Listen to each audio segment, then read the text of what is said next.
夢をつかむことはできない。 Mirko Cro Cop ignited a love for mixed martial arts in the hearts of millions. However, long before switching to MMA, the king of cemetery high kicks used to decapitate A-list killers in K1.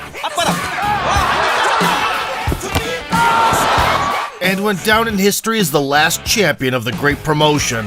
Today, we recall Cro Cop's legendary standoffs against the violent kickboxing gang of the 1990s.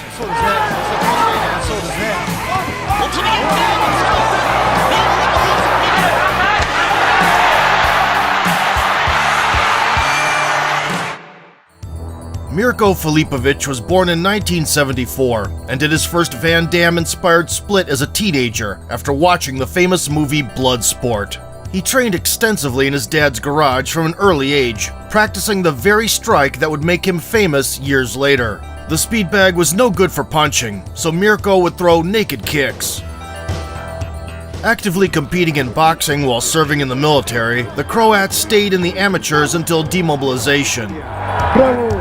When his army days were over, the 21-year-old Filipovic, with a record of 48-8, made his kickboxing pro debut right away at the K1 World Grand Prix 1996. The promotion did not give the newcomer a soft landing, matching him up with Jerome Le Banner. The Frenchman, dubbed Cyborg, had been taking lumps out of opponents for years.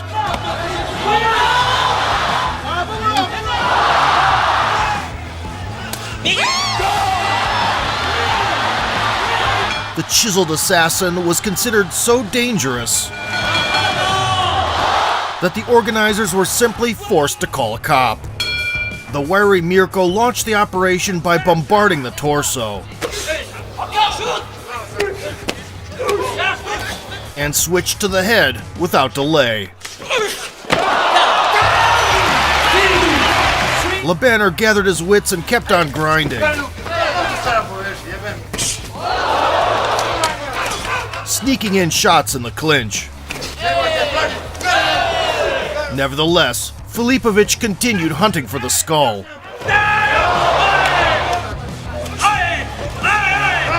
leading the dance until the final bell.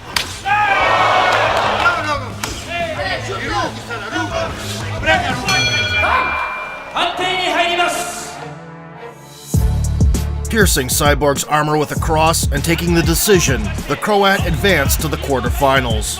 Mr. Perfect, Ernesto Hoost, was waiting for him, the man who would win the World Grand Prix 4 times and be remembered as one of the greatest strikers in combat sports.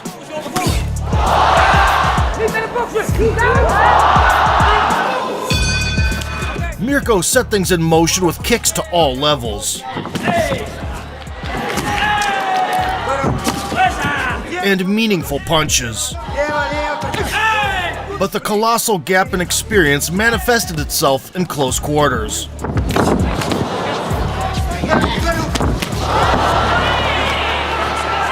The newcomer's compromised mobility made him a target for low kicks.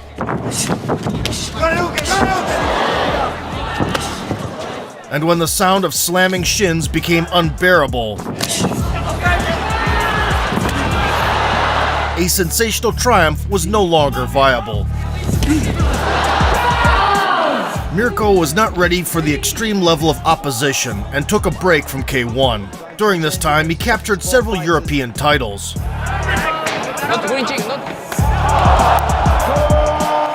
and also acquired the nickname Croatian Cop, or Cro Cop for short, thanks to his service in an elite anti-terrorist unit. Filipovic returned in the spring of 1999 against the 6'11" Jan the Giant Norte. The South African was expecting an all-out slugfest. Meanwhile, the Croatian sniper unloaded a batch of body blows, flirted a bit with patented kicks,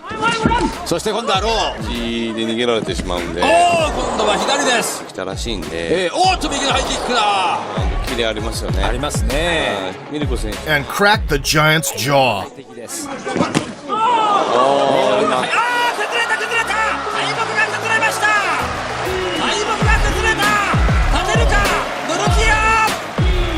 The long hook reached the addressee, and Norte collapsed to the floor, in desperate need for aspirin.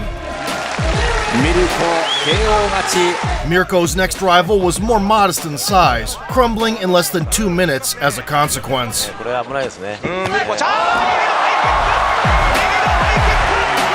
As deadly as Cro Cop's left high kick was, the right one certainly didn't lag too much behind.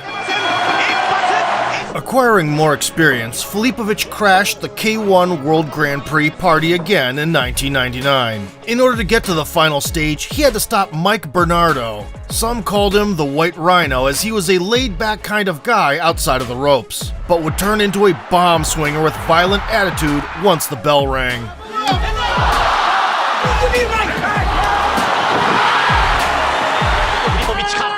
Be that as it may, Mirko was not the type to draw in his horns in the face of a challenge. Unwilling to let the wounded beast go, Cro Cop pressed on the gas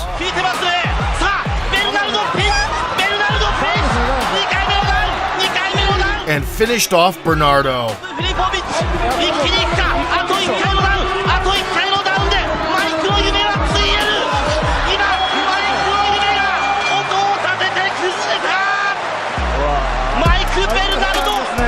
The high kick triggered the emergency button in Mike's vestibular apparatus, and its author advanced to the Grand Prix in just a minute and a half. The old-school tournament format has not changed. The 8 best strikers on the planet would reveal the strongest among them in just one evening. In the quarterfinals, the 25-year-old Filipovic was met by Musashi, one of the most dangerous heavyweight kickboxers from Asia, as well as the Japanese schoolgirl's darling with explosive power and personality. Unfortunately for the initially aggressive Musashi, that night Cro Cop introduced some wrestling out of the blue. And after 2 dates with the canvas,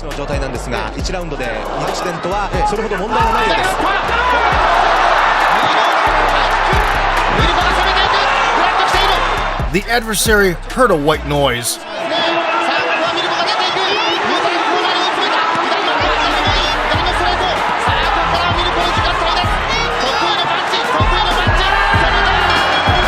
Following a flurry of left hands, the Japanese man folded under the might of the Croatian sledgehammers. Sam Greco was chomping at the bits in the semis, eager to leave another body for the paramedics.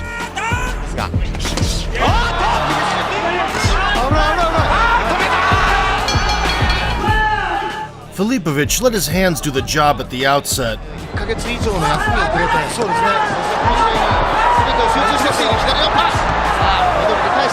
But that lasted only until the Golden Globes shot. Cro Cop immediately unleashed the low kicks.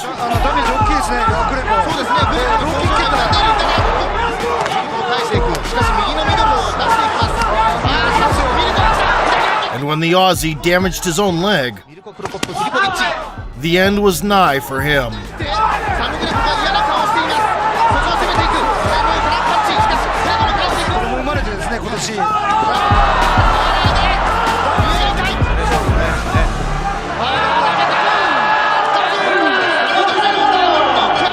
Greco's flat tires was the price Mirko paid for the chance at the coveted belt. The Croat was never keen on reuniting with exes. Still, even with a hurt leg and a broken rib, he could not miss the rendezvous with Hust, who reached the final in style.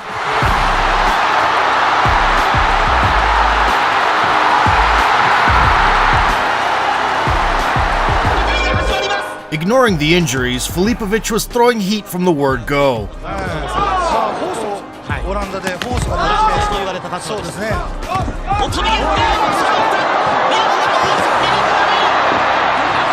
In return, the Dutch Major Payne focused his attention on chopping down the legs. Mirko tried every trick in the book to sneak the Hail Mary through the block.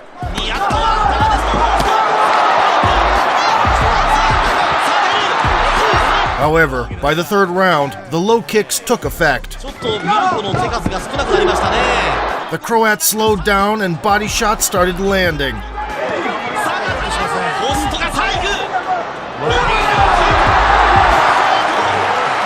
The agony did not last long.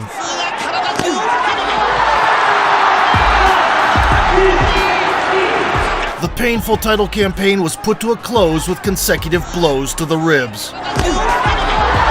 Back in those days, Hust's rivals rarely returned home to their wives in one piece. In 2000, Hiromi Yamato was tasked with healing the Balenciaga cop's wounded pride. The Japanese Elvis showed his claws in the beginning.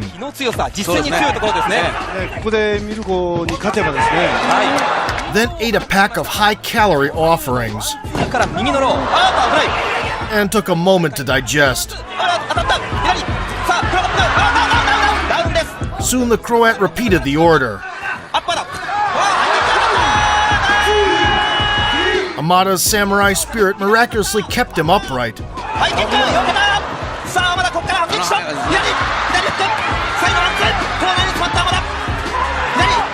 Until Mirko decided to book a ticket to the snooze cruise for the opponent.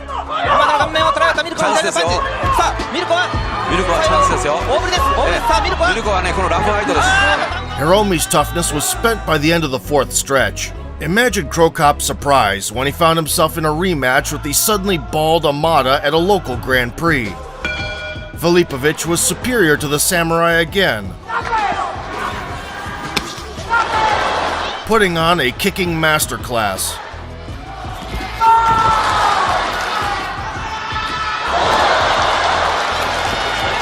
Culminating in a dynamite blast.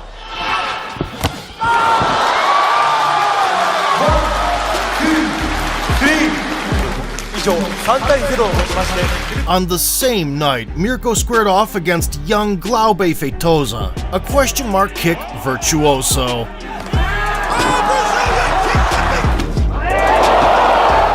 Cro Cop took the flashy boot at the beginning personally and taught the impudent freshman a lesson.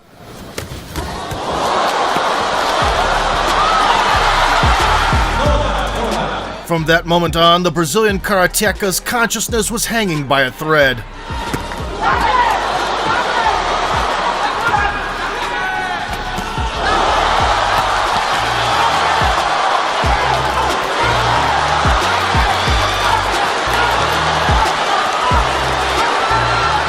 Mirko pressured the future star for all 3 rounds. To give credit, Feitosa managed to find good moments himself. Despite 2 convincing victories in the Grand Prix, the Croat's leg injury was starting to take its toll. The old acquaintance Bernardo gave him no leeway.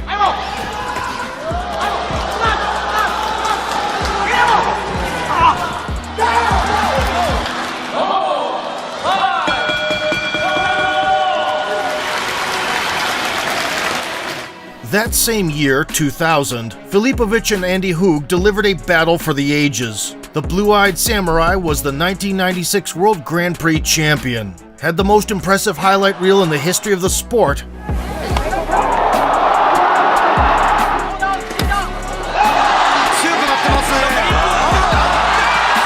an integral part of which were his kicks that are unmatched to this day.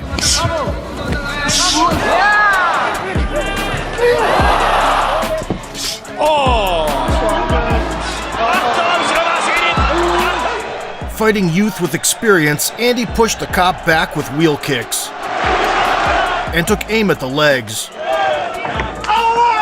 Mirko retaliated with heavy combinations.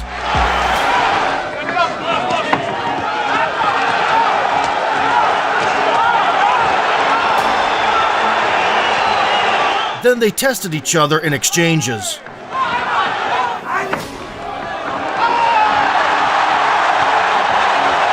Hoog was clearly playing a long point-scoring game. Cro Cop had a single-shot demolition in mind.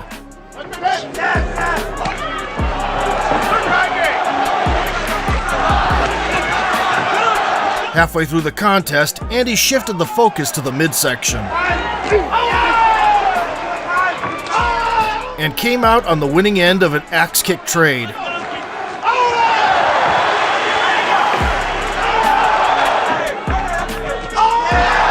In dire need of a finish, Filipovic launched a last resort attack towards the end.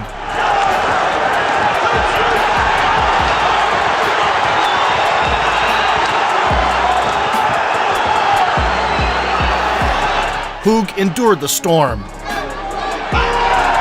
and held strong on his way to a triumphant decision.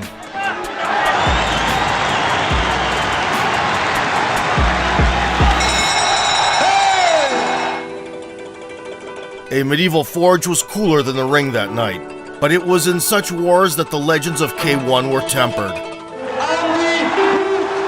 Sadly, Andy would pass away due to leukemia just 2 months later, and the clash versus Cro Cop will forever remain a monument to the blue-eyed samurai's unwavering will. For Mirko, this bout served as a sign of fate, since he would cross the Rubicon and debut in MMA at Hug's memorial event in 2001.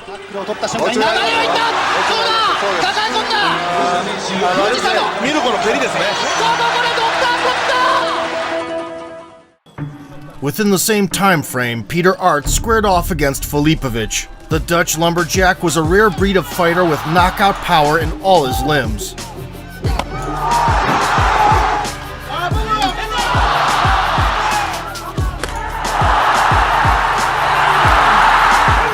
Still, neither of the 3 Grand Prix belts helped him stop the Croat's victory march.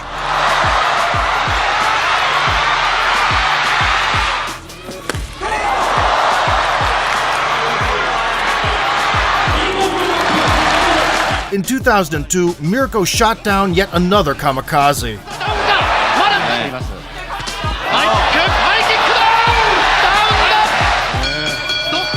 And would only accept super fights ever since. The first challenge was extended by the future 3-time K1 king Remy Bonjanski, nicknamed the Flying Gentleman, for sportsmanlike manners and aerial executions.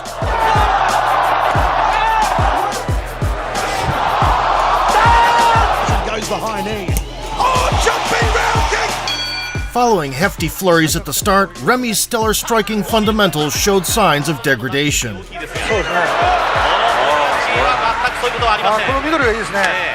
And Mirko's weapon of choice got through completely unnoticed.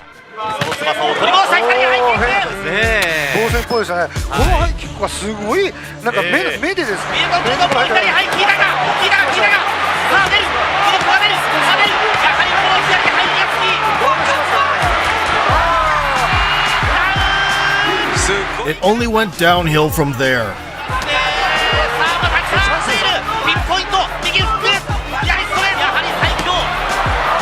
The referee waved the white flag for Bonjanski.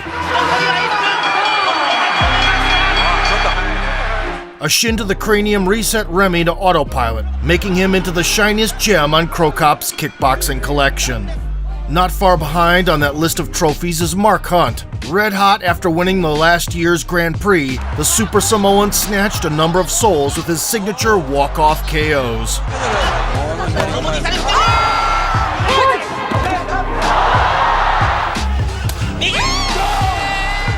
The impenetrable Hunt had to be reckoned with, and Mirko opted a considerate approach. Avoiding incoming damage, he forced the enemy to swing at the air. Tested the Samoan's sturdiness with a variety of kicks.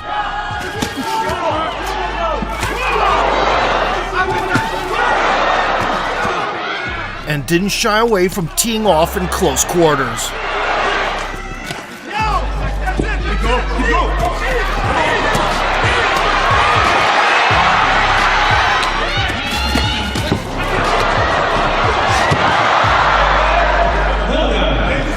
Hunt would reach the nimble opponent here and there.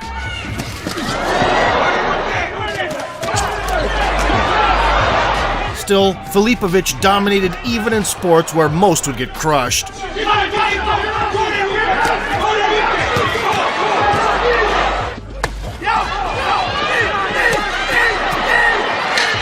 Cro Cop's master plan worked so well that he conditioned the rival to slip the cross to the outside. Right into a picture-perfect high kick.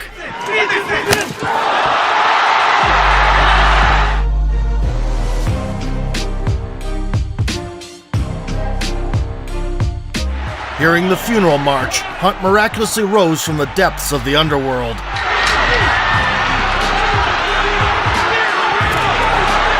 Nevertheless, Mark couldn't break the course of the one-sided fight, and the Croat walked away with a well-deserved decision.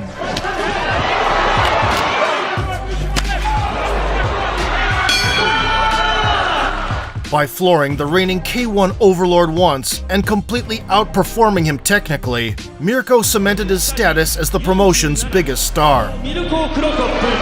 However, seduced by the bigger monetary incentives in MMA, Mirko wouldn't stick to kickboxing for long.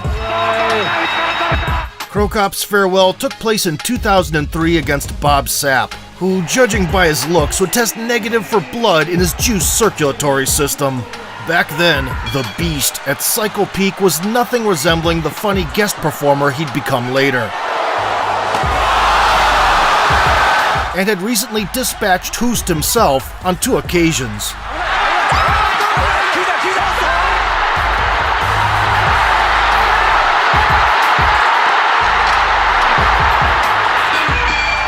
Mirko nullified the monster's initial onslaught.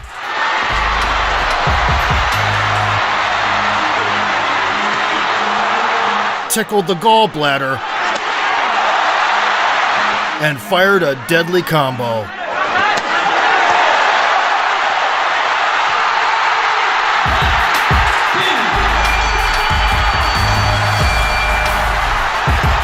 The 330-pound Sapp crashed on the deck with a scrambled liver and a broken orbital.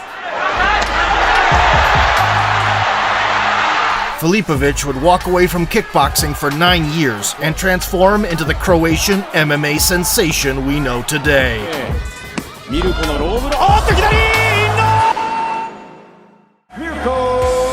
He came back after the K1 Golden Era ended. In 2012, Mirko retired Ray Sefo in a Veterans League bout. He gets to this level, and these guys just going to a nice kick on the ropes. Is it Ray doing the rope-a-dope?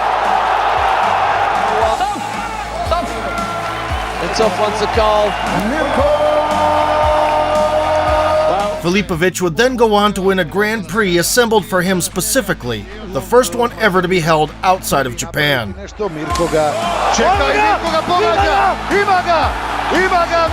Having walked away from kickboxing with 26 victories, 13 knockouts, and 8 losses. For a quarter of a century, Cro Cop was a symbol of imminent threat for anyone daring enough to share the ring with him.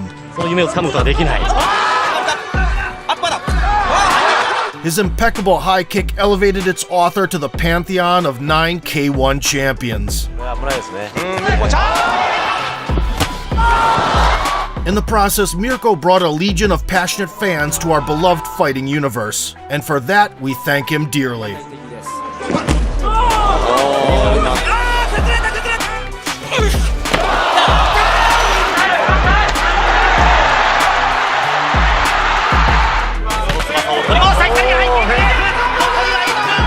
If you enjoyed the video and want to see Mirko's career path in MMA, high kick the like button, subscribe to the channel, and vote for sport.